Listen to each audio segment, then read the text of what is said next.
Good morning बच्चों, कैसे हैं आप सभी लोग। आज का दिन आप सभी के लिए बहुत ज्यादा स्पेशल है क्योंकि आज का दिन उनका है जिनसे हमारे सारे दिन हैं।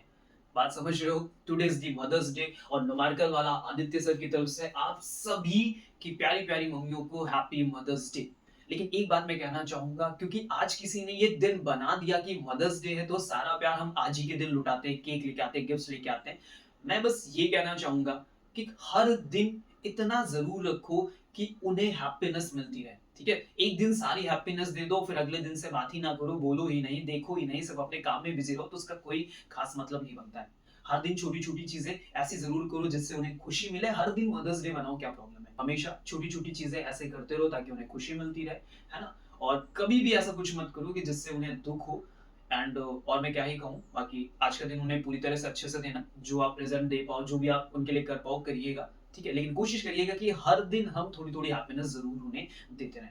Get it. तो शुरू करते हैं। हम आज आपके लिए लेके आए हैं इंटीग्रेशन का टॉपिक। इससे पहले हमने डिफरेंशिएशन को कवर किया है और इससे भी पहले हमने unit, dimensions, vector basics, trigonometric basics, इन सारी चीजों को कवर कर दिया था, क्योंकि इनके बिना आपका फिजिक्स का पत्ता भी नहीं हिलने वाला। बात समझ लो, बहुत सीरियसली प्रॉपरली बोल रहा हूँ कि अगर आप आगे फर्दर न्यूमेरिकल के लिए 12th में जाओगे, फिर नीट जाओगे, फिर जेई जाओगे, जैसे जैसे आगे बढ़ोगे, इन सब के बिना आपको हमेशा प्रॉब्लम फेस करने को मिलेगी। स्पेशली अभी हम 12th में हैं, तो 12th में न्यूमेरिकल्स का वेटेज 100% ज्यादा ही रहेगा, और ज्यादा रहेगा तो इस पे काम करना पड़ेगा, और इन सारी चीजों के बिना काम नहीं होगा। समझे। तो आज का दिन संडे है। आप दिन में जब भी कोशिश करो कि टाइम निकालो, 15 मिनट, 20 मिनट, आधे घंटे, जो भी आपको मिले, और ब्रिज कोर्स को जरूर कवर करो। आई नो कि आपके स्कूल में कोर्सेज ऑलरेडी आगे बढ़ गए हैं, हर चीज आप कर रहे हो, स्पेशली उतना ज्यादा टाइम नहीं बचता, लेकिन फिर भी कोशिश करो, क्योंकि ये बेसिक्स हैं। इन बेसिक्स के बिना फिर मजा नहीं आएगा। तो चले सर शुरू करें। तो जल्दी से हाथ में कॉपी पेन उठाइए और हम स्टार्ट करेंगे अपने इंटीग्रेशन की जर्नी को। ऐसा पढ़ेंगे कि यही सीखेंगे, यही अप्लाई करेंगे, और फिर जितने भी क्वेश्चन आएंगे सब में उड़ा देंगे। अगली बात समझ में। Let's get started.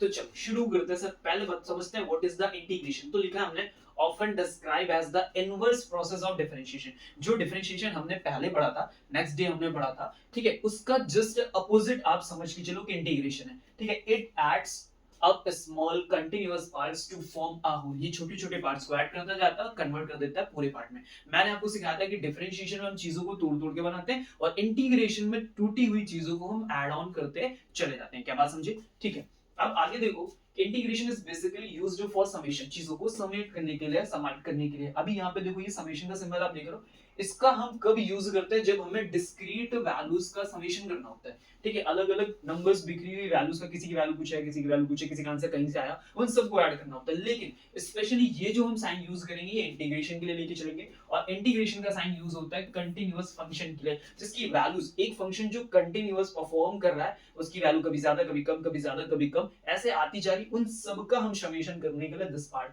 को हम यूज करते हैं। क्या बात समझे। ओके, आगे देखो क्या लिखा है।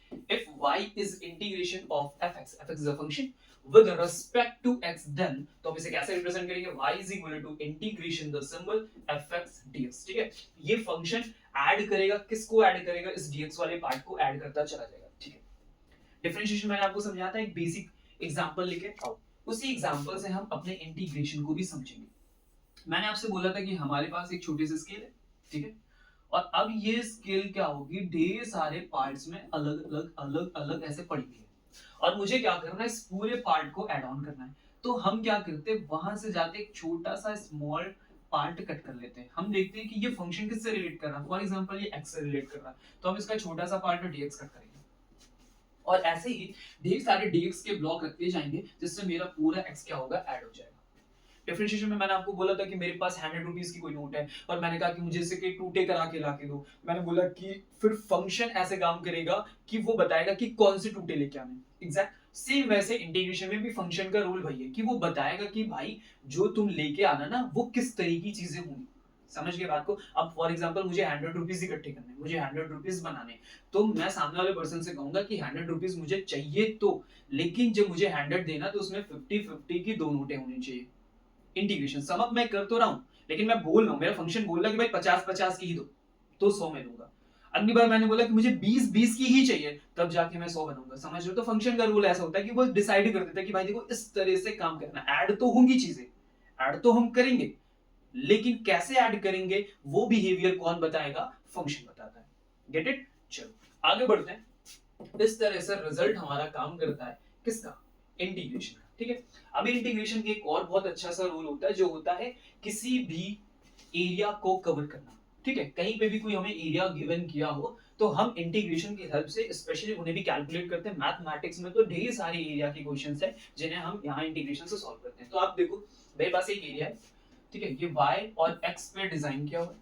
इसके बाद देखो यहाँ पे एक फंक्शन है कोई y is equal to f जो इस तरह से बिहेव कर रहा है। हमने x और फंक्शन के बीच में एक शेडेड एरिया बना के रखा है। ठीक है, इसका शेडेड पार्ट जो है, अगर मुझे इस पार्ट का एरिया कैलकुलेट करना हो तो हम y dx is equal to fx dx की हेल्प से कैलकुलेट कर सकते हैं, मतलब इंटीग्रेशन का फॉर्मूला यूज कर सकते हैं। तो अगर मुझे पूरा पूरा एरिया कैलकुलेट करके देना है तो देखो हमने यहाँ पे एरिया का फॉर्मूला लिखा है फंक्शन fx dx जो कि एरिया कैलकुलेट करेगा। एरिया कहाँ से स्टार्ट हुआ है, तो a पार्ट से स्टार्ट हुआ और b पे फिनिश हो गया। मतलब हम ये चीज भी कर सकते हैं कि हमें एडिशन कहाँ तक करना है, हमें समेशन कहाँ तक करना है। हम a से b तक चाहेंगे तो a से b तक करेंगे, b से c तक चाहेंगे तो वहां तक करेंगे। इस पार्ट को बोलते हैं लिमिट। क्या बोलते हैं, लिमिट। ठीक है, ये हमारी क्या कहलाती है, लिमिट्स कहलाती है, जिसमें lower part known as lower limit और upper part is known as upper limit. Get it?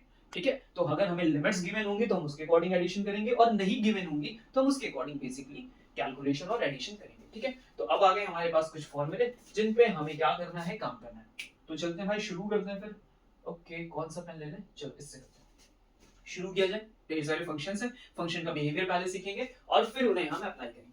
यहाँ पे दिया x raise to the power n dx। ठीक है, याद रखना ये dx वाला वही पार्ट है जो ऐड होता चला जाता है, कंटिन्यूअस ऐड होता है। और xn क्या होता है, फंक्शन होता है जो कहता है dx तुम्हें इस तरीके से ऐड होना है।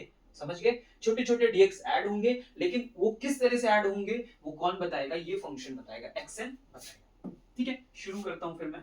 अब यहाँ पे क्या करना होता है, x raised to the power n plus 1 upon में n plus 1। वहां डिफरेंशिएशन में क्या होता था, पावर आगे आती थी, एक वैल्यू कम होती थी। यहाँ क्या होगा, पावर में पहले एक जोड़ोगे और जो पावर आएगी उसी से डिवाइड कर दोगे। सिंपल, पावर में एक जोड़ोगे, जो आएगा उसी से नीचे क्या करोगे, डिवाइड कर दोगे। Get it? ओके, अभी देखो सेम फंक्शन है, यहाँ पे क्या आ गया है, कांस्टेंट आ गया, तो कांस्टेंट को इंटीग्रेशन से पहले बाहर रखना है। ठीक है, x n dx वापस पहला वाला फॉर्मूला बन गया। ठीक है, अब यहाँ पे क्या लिखोगे, a पावर में क्या करना है, एक जोड़ना है और वही पावर अपॉन में लिख देनी है। ऐसे याद करेंगे तो कभी भी भूलेंगे नहीं। ओके, अब आ जाते हैं हम विद लिमिट्स, जो हमने एरिया में भी सीखा था। क्या करना है, सब कुछ सेम है सर, एवरीथिंग सेम। पावर में एक जोड़ो और उसी से नीचे क्या करो, डिवाइड कर दो। ये करने के बाद अगर मुझे लिमिट गिवन की है तो आप उसे ऐसे यहाँ पे लाके शो करोगे। देन आफ्टर देन क्या करना होता है, ये जो लोअर पार्ट है हमारा डिवाइड वाला, उसे बाहर कर दो, उठा के हमने बाहर रख दिया। ठीक है, अब हम चलते हैं अंदर वाले पार्ट में। क्या करोगे, x की जगह पे एक बार अपर लिमिट रखोगे, फिर माइनस करके वहां पे लोअर लिमिट रखोगे। x की जगह पे लिमिट्स को पुट किया जाता है, तो यहाँ पे मैं लिखूंगा x2 पावर n प्लस 1, फिर मैं लगाऊंगा माइनस, फिर मैं यहाँ लिखूंगा x1 n प्लस 1। क्या बात समझ में आई? Are you getting my points? ठीक है, और फिर जब ये हम सॉल्व कर लेंगे तो ये वाला पार्ट हम लेके कहां चले जाएंगे, अंदर लेके चले जाएंगे, that is the n plus 1, that's your final result. क्या बात समझ गए? सिंपल है, लिमिट रखना, upper limit minus lower limit. Get it? Okay, तो अब चलते हैं कुछ और फॉर्मूले जो हमें देखने को मिलेंगे, किससे रिलेट होंगे, वो रिलेट होंगे ट्रिग्नोमेट्रिक फंक्शन, लॉगरिथमिक और एक्सपोनेंशियल फंक्शन से रिलेट होंगे। क्या बात समझे? तो शुरू करें। सबसे खास बात मैं बता दूं, इन फॉर्मूले को याद करने का सिंपल तरीका क्या है, जो भी तुमने डिफरेंशिएशन से आंसर बना के दिए उन्हीं सारे आंसर्स का हम इंटीग्रेशन करने जा रहे हैं। डिफरेंशिएशन से जो भी आंसर्स आए थे उन्हीं सारे आंसर्स का हम इंटीग्रेशन करके वापस डिफरेंशिएशन का फॉर्मूला दे देंगे। ठीक है, देखो ये लिखा है sin x dx, sin x को करोगे तो रिजल्ट तुम्हारा बनेगा cos x, वो भी माइनस का। क्या था, cos x का क्या था, तो माइनस sin x आया था, इसलिए अब sin x का करेंगे तो माइनस cos x आएगा। cos x का क्या था, तो अब क्या रिजल्ट आ जाएगा भाई, sin x आ जाएगा। sin x से cos x, तो cos x से sin x, जस्ट अपोजिट होगा। sec square x dx, tan का किया था तो sec स्क्वायर x बना था, अभी यहाँ पे करोगे तो क्या बनेगा, tan x बनेगा। सारे रिजल्ट वापस होंगे। cosec स्क्वायर x किससे बना था, माइनस cot x की वजह से बना था।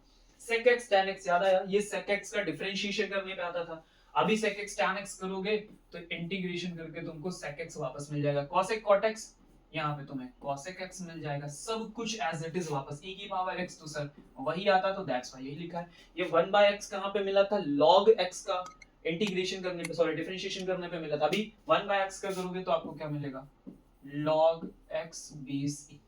Get it? सारे फॉर्मूले एज इट इज क्या हुए हैं, वापस हो गए और कुछ नहीं किया। इसीलिए हम लोग बोल रहे थे इस पार्ट को क्या बोलते हैं, रिवर्स बोलते हैं। ठीक है, स्क्रीनशॉट ले लो, नोट कर लो, कॉपी में लिख लो।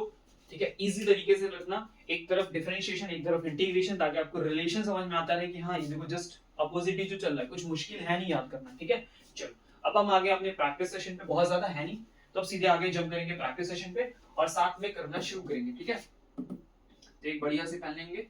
चलो क्या है, x raise to the power 8 और dx। पावर में क्या करते हैं सर, पावर में एक ऐड कर देते हैं, तो एक ऐड कर दिया 9 बन गया, और फिर जो पावर आती है उसी से डिवाइड कर देते हैं, खत्म सर, सिंपल। आ जाओ, t की पावर -8 dt, क्या करना है, पावर में एक ऐड करना है, एक ऐड किया तो -7 हो गया, और जो पावर आई उसको सीधे चुपचाप नीचे लिख दिया, और कोई छेड़खानी नहीं करनी है।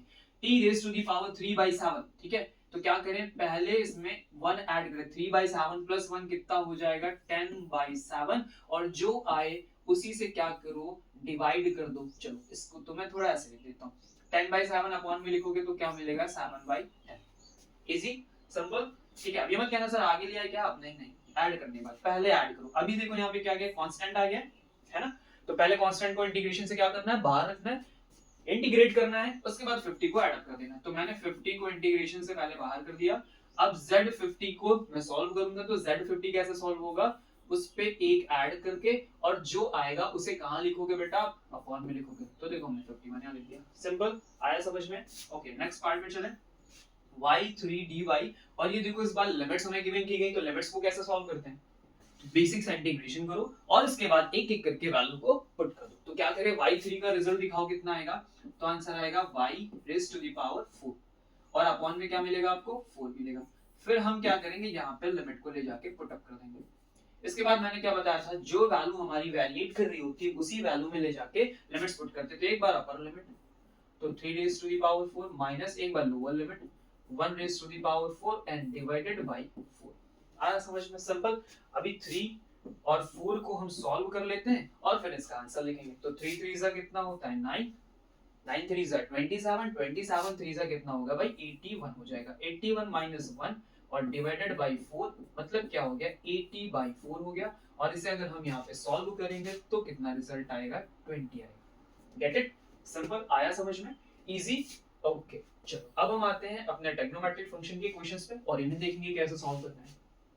तो ये मुझे दिया है sin x plus cos x dx। तो सबसे पहले आप क्या करो, यहाँ पे भी इंटीग्रेशन टर्म्स जो ऐड और सबट्रैक्ट करके दिए होते हैं उन्हें हम पहले डिवाइड कर देते हैं। तो हम क्या करते हैं, हमने sin x dx लिखा, फिर प्लस लगाया, और वापस हमने यहाँ पे cos x dx लिखा। देखो पहले हमने इनको क्या कर लिया, अलग अलग कर लिया, ताकि कैलकुलेशन करना क्या हो जाए, इजी हो जाए। समझे बात को। ओके, अब नेक्स्ट स्टेप में चले। sin x का रिजल्ट मेरे पास आएगा माइनस का cos x, फिर cos x का रिजल्ट आएगा मेरे पास प्लस का sin x। That's your final answer. Okay, आगे बढ़ते हैं, इन्हें सॉल्व किया जाए। sec स्क्वायर x और sec x tan x, तो पहला स्टेप होगा हमारा कि हम क्या करें, इंटीग्रेशन दोनों को अलग अलग दे दें। तो हमने लिखा sec x, यहाँ लिखा हमने tan x, यहाँ लिखा dx इज इक्वल टू, अब चलते हैं सॉल्व करते हैं। sec स्क्वायर x किसकी वजह से मिलेगा, हमें tan x की वजह से मिलेगा। sec x tan x किससे मिलेगा, हमें सर हमें मिलेगा sec x से। सिंपल, आई बात समझ में, are you getting my points. तो इस तरह से हम अपने रिजल्ट्स को सॉल्व करते चले जा रहे हैं। चलो अब देखो, एक क्वेश्चन हमें इन सब से कंबाइन करके दे दिया गया, तो कैसे सॉल्व करोगे, सबसे पहले इंटीग्रेशन बांटो, सबको बांटो, x square dx minus cos x dx plus 1/x and dx। चले शुरू करें।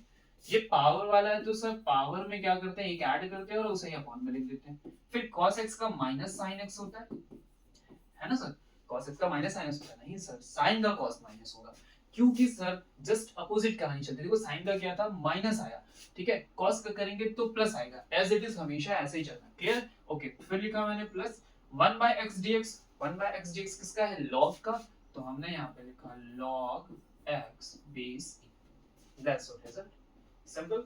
तो इस तरह से हम फॉर्मूले याद करके इन्हें सिंपल तरीके से सॉल्व करते जा सकते हैं। अब चलेंगे और इनका यूज हम कहाँ पे देखेंगे कि फिजिक्स में कैसे क्वेश्चंस बनते हैं जहां पे हमें इंटीग्रेशन की जरूरत पड़ सकती है।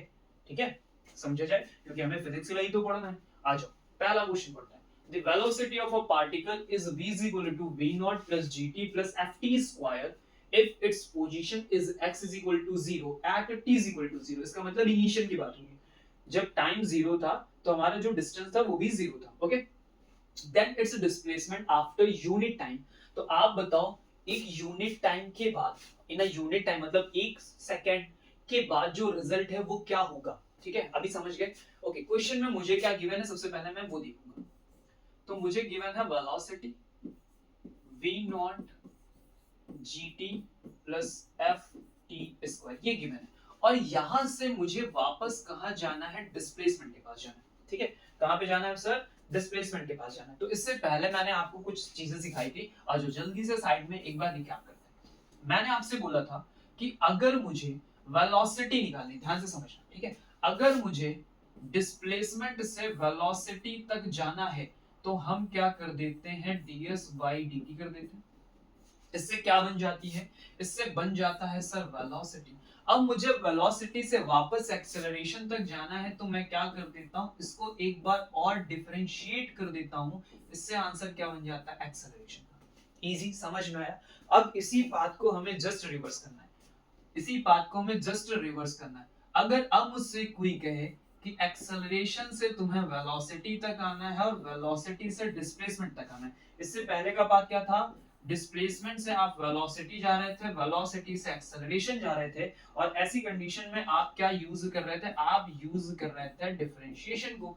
और अब हम जब वापस आएंगे तो ऐसी कंडीशन में हम यूज करेंगे इंटीग्रेशन। क्या बात समझे, जस्ट अपोजिट की कहानी होगी। a से v आना है तो इंटीग्रेशन, v से s आना है तो इंटीग्रेशन। जरा यहाँ का पाथ देखो, क्या v से s आना है ना, v से s आना है मतलब क्या करना पड़ेगा, इंटीग्रेशन करना पड़ेगा। अब जरा समझो v से s बनेगा कैसे, तो ध्यान से समझो। v को क्या मैं लिख सकता हूँ, ds by dt। Yes sir, बिल्कुल लिख सकते हैं आप, v naught gt plus F T square. अभी इसको इंटीग्रेट करना है तो उसके पास भी तो कोई स्मॉल टर्म हो, तो dt इसको भेजो, तो ds is equal to v naught gt plus F T square, और यहाँ पे मैंने लगा दिया dt। अब मैं दोनों तरफ करूंगा इंटीग्रेशन, क्योंकि इंटीग्रेशन करने से ds क्या बन जाएगा, s बन जाएगा, और इन सब का प्रॉपर इंटीग्रेशन हो जाएगा। तो v नॉट dt इसको प्रोवाइड करो, ठीक है, फिर gt dt हो गया, फिर एफ टी स्क्वायर dt हो गया। क्या ये बात सबको समझ में आई, सिंपल कहानी समझ में आई कि हम कैसे काम कर रहे हैं, गेट इट, आया समझ में। चलें नेक्स्ट स्टेप में सॉल्यूशन खत्म करें। x इज इक्वल टू, अब जरा देखो ये dt लिखा, क्या इसके पास कोई dt का पार्ट है, नहीं, मतलब v नॉट इंटीग्रेट नहीं होगा, तो v नॉट क्या होगा, बाहर हो जाएगा, अंदर क्या बचेगा, dt बचेगा, प्लस अभी देखो यहाँ पे कौन सा पार्ट t का नहीं है, dt के साथ हमेशा t वाला ही पार्ट ऐड होगा, जो बचेगा वो कांस्टेंट, तो g कांस्टेंट है, g को बाहर कर दो सर, अंदर बचेगा t dt, ठीक है। फिर लिखा मैंने प्लस, अभी यहाँ से f को बाहर कर दो क्योंकि f कांस्टेंट का बिहेव करेगा, और अंदर बचेगा t स्क्वायर dt। बताओ यहाँ तक समस्या परेशानी किसी को, नहीं सर। अब अगली लाइन में आंसर खत्म किया जाए, बिल्कुल सर। चलो dt का इंटीग्रेशन करेंगे तो क्या बन जाएगा, t बन जाएगा, t dt किसका काम कर रहा है सर, t पे देखो पावर है ना, पावर फंक्शन वाला बन गया है ना, t पे पावर क्या है 1, तो ऐसी कंडीशन पे उसमें एक जोड़ते हैं और वही चीज को अपॉन में लिख देते हैं, वेरी सिंपल। ओके, फिर लिखा मैंने f, अभी देखो ये भी पावर वाला है, तो इसमें सर क्या करेंगे, हम एक पावर ऐड करेंगे और वही हम कहाँ लिख देंगे, अपॉन में लिख देंगे। क्या बात समझ में आई। तो ये देखो मेरे पास डिस्प्लेसमेंट का रिजल्ट आ गया, जो किस पे डिपेंडेंट है, टाइम डिपेंडेंट है। अब इस टाइम डिपेंडेंट से मुझे आंसर चाहिए था 1 सेकंड के बाद, ठीक है, ध्यान से देखो, मुझे चाहिए था 1 सेकंड के बाद। तो आप अपने पूरे टर्म में देखो, कहीं पे भी t का पार्ट ही नहीं है सर, इसका मतलब मुझे क्या करना है, t हटाना है, मतलब t की वैल्यू रखनी है, ऐसे सोचना है ना, ये नहीं कि ये आंसर लिख दिया। अभी ऑप्शन देखो ऐसा कुछ दिख रहा है, मतलब यहाँ पे t की वैल्यू प्लेस करनी है, कितने सेकंड बाद, 1 सेकंड बाद, वैल्यू 1 रखो तो मिलेगा v नॉट, यहाँ पे क्या मिलेगा भाई, t स्क्वायर बाई 2। अच्छा एक सेकंड, बाय मिस्टेकन यहाँ पे g छूट गया, ये यहाँ पे g भी था, ठीक है, 1 रखो तो ये हो गया भाई g बाई 2, और ये वाला क्या हो गया भाई f बाई 3। और ऐसा ऑप्शन हमें क्या करना है, ढूंढना है कोई ऐसा ऑप्शन जिसमें g बाई 2 हो, f बाई 3 हो, कोई ऑप्शन है तो ऑप्शन नंबर हमें कौन सा मिलेगा, बी। ठीक है, कब का क्वेश्चन है, AIEEE 2007 का क्वेश्चन। आया समझ में, सिंपल, यूजर समझ में आया, कुछ मुश्किल नहीं है। वैसी ये चीजें हैं, बस लैंग्वेज के साथ प्रॉब्लम आती है और थोड़ा अलग तरीके से हमारा अप्रोच होता है सोचने का, बाकी डिफरेंशिएशन इंटीग्रेशन करना वो हमें सोचना पड़ेगा। समझे बात को? चलो पहचानना सीखो। Question number 2, acceleration of a particle is given by e is equal to 3t square 2t plus 2. acceleration कर दिया। if the particle starts out with the velocity u is equal to 2 meter per second, जब उसने शुरू किया तो उसकी velocity initial क्या थी? 2 मीटर पर सेकंड थी। t is equal to 0 पे है ना, मतलब initial velocity. then the velocity at the end of 2 second, तो जो एंड के 2 सेकंड्स होंगे उस टाइम पे वेलोसिटी क्या होगी, है ना, बाद वाले में क्या होगी? शुरुआत में 2 मीटर पर सेकंड थी और फिर जब उसके बाद के 2 सेकंड हुए तो वेलोसिटी क्या होगी? तो पहले मैं क्या करूं, ध्यान से समझो कि जो इनिशियल वेलोसिटी सर वो तो यही रहेगी। अब जो चेंजेस होंगे वो इस एक्सेलरेशन की वजह से होंगे। तो पहले मैं a की वजह से क्या निकालूं? वेलोसिटी निकालूं। समझ गए? इस बार रास्ता क्या है? इस बार a से मुझे जाना है v तक, और a से v तक जाने का रास्ता क्या होता है भाई? इंटीग्रेशन होता है। तो चलो a की वैल्यू लाओ। तो a इज इक्वल टू मुझे गिवन किया गया है 3t square plus 2t plus 2, ठीक है। और अब मैं जब इसे सॉल्व करूंगा तो a को क्या लिखूंगा भाई? dv by dt, simple 3t square 2t plus 2। अभी मैं क्या करूं? dt को उधर भेज दूं, ठीक है। प्रॉपर लिखने का तरीका आप देख लो, ऐसे ही करना है हमें। dt हो गया, दोनों तरफ हमने इंटीग्रेशन का सिंबल लगाया, क्लियर? ओके चलो सर dv क्या बन के तैयार हो जाएगा? v, सारे छोटे छोटे dv बन के v बन गए। इंटीग्रेशन यहाँ सबको क्या करना है? बांटना है सर। तो 3t square dt 2t dt sir, और फिर प्लस में हमारे पास 2 dt आ गया। Get it? यहाँ सब बात समझ में? चले सॉल्व किया जाए। सर ये 3 तो कांस्टेंट बाहर हो जाएगा, t स्क्वायर करोगे तो क्या बनेगा? t क्यूब बाई 3 और मल्टीप्लाई में भी क्या है? 3 प्लस 2t dt, 2 बाहर हो गया, और फिर t स्क्वायर का मतलब t का मतलब पावर 1 t स्क्वायर बाई 2, और फिर प्लस 2 बाहर हो गया, dt क्या बन गया? t बन गया, ठीक है। अब इसे नेक्स्ट लाइन में लिखते हैं प्रॉपर तरीके से। तो आपके आंसर्स क्या हैं? 3 से 3 कैंसिल कर दो सर, t क्यूब 2 से 2 कैंसिल हो गया, t square and this is the 2t। ये आपके पास इक्वेशन आ गई किसकी? वेलोसिटी की इक्वेशन आ गई। किसकी इक्वेशन आ गई आपके पास? वेलोसिटी की इक्वेशन आ गई। अब मुझे क्या करना था? 2 सेकंड पे चाहिए थी, ठीक है। एंड ऑफ द 2 सेकंड के मुझे देखने, तो एंड ऑफ द 2 सेकंड यहाँ पे पुटअप करा जाए, पुटअप किया जाए। तो चलो पुटअप करता हूं मैं यहाँ पे पहले तो 2 cube 2 square again 2 into 2 that means 2 square, 2 cube कितना हो गया? 8 प्लस 4 प्लस 4 कितना हो गया? 16 हो गया। क्या बात समझ में? ठीक है।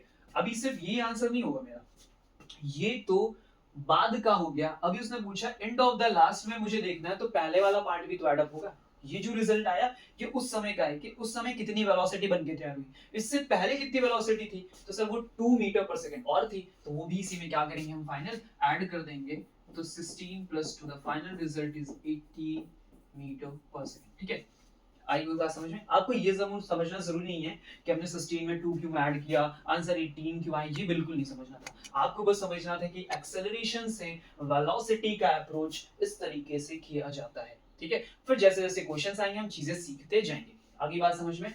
ये भी क्वेश्चन हमारा कॉम्पिटिटिव था जो पूछा गया, ठीक है, और हमने इसे सॉल्व करके दे दिया। अब क्वेश्चन नंबर हम 3 पे आ गए हैं, और अब हम लेके आए आपके पास 12th के टॉपिक कि 12th में हमें किस पार्ट से ऐसे क्वेश्चन मिलेंगे। तो पहला तो आपको ये क्वेश्चन मिल जाएगा चैप्टर 3 से, करंट इलेक्ट्रिसिटी से ऐसे क्वेश्चंस देखने को मिलने वाले हैं। पढ़ा जाए क्वेश्चन को। The current through the wire depends on time as I is equal to 2 plus 3t ampere. Calculate the charge cross through a cross section of the wire in first 10 second, ठीक है। अभी समझो, मुझे question में I given किया गया है, क्या लिखा है? 2 plus 3t एम्पियर, और मुझसे वो डिमांड क्या कर रहे हैं? मुझसे कह रहे हैं कि फाइंड आउट करके लाओ चार्ज। तो पहले मैं सोचूंगा ना चार्ज और करंट का रिलेशन क्या होता है। तो देखो क्या रिलेशन होता है भाई, तो रिलेशन होता है I is equal to dq by dt। क्या होता है? dq by dt। आपने q by t पढ़ा, याद है आपको? q by 2 I is equal to q by t। the rate of flow of charge is known as current। और फिर मैंने बोला जो फॉर्मूला उसका क्या ले लो? डिफरेंशिएटिव पार्ट ले लो, डेरिवेटिव पार्ट छोटा सा ले लो। तो dq by dt भी करंट को रिप्रेजेंट करेगा फॉर इंस्टेंटेनियस। तो बन गई सर कहानी 2 plus 3t।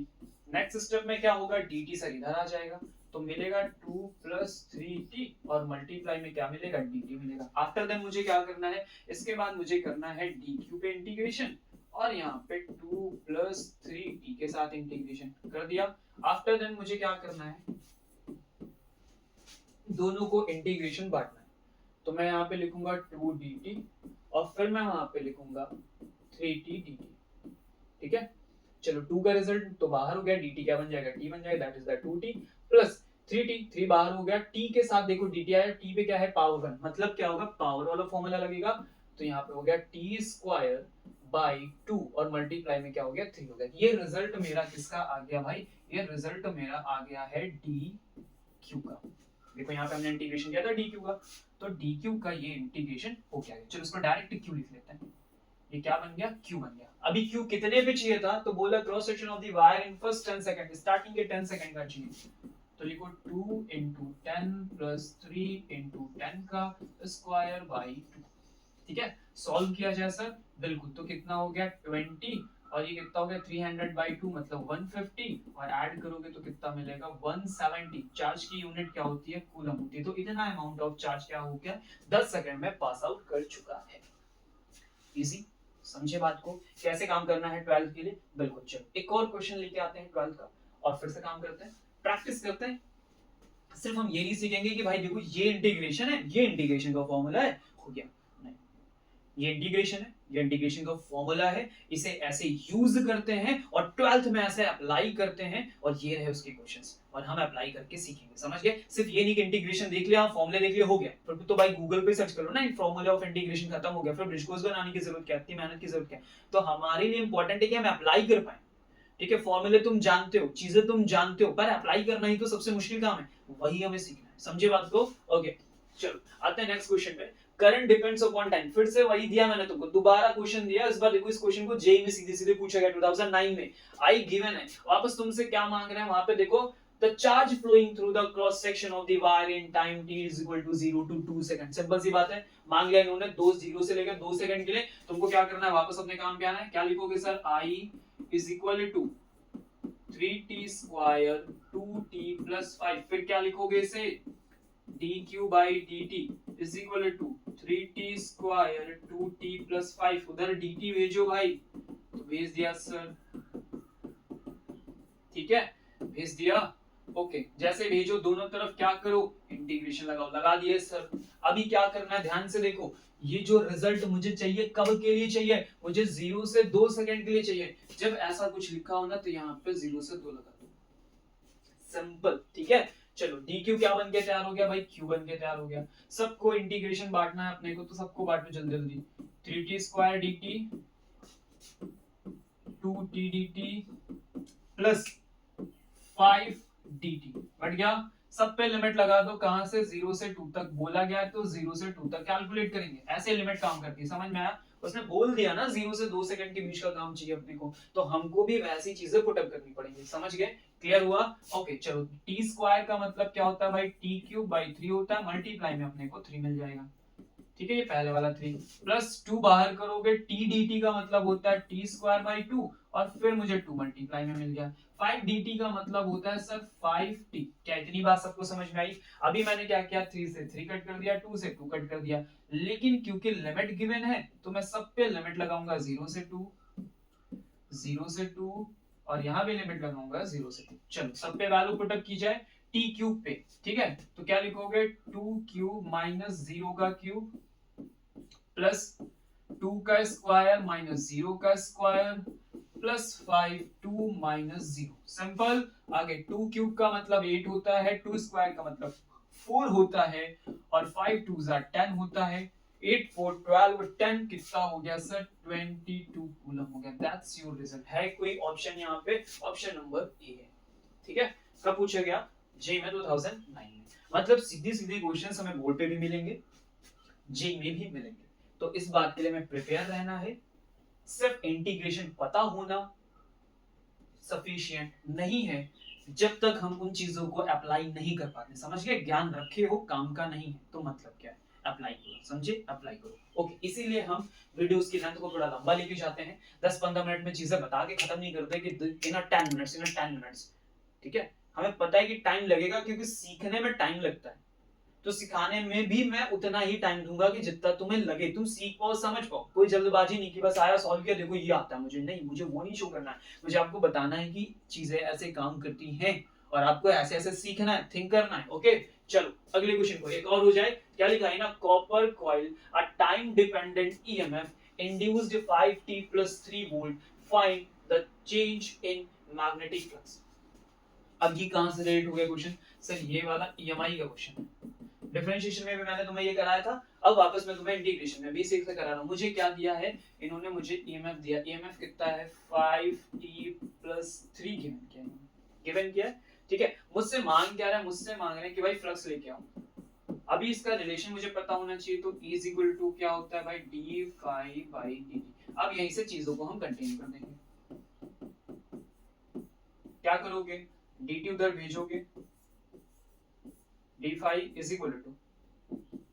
5t + 3 और इतने क्या आ गया भाई, dt आ गया। सिंपल सिंपल, समझ रहे हो, गेट इट। अभी क्या करो, दोनों तरफ इंटीग्रेशन मारो।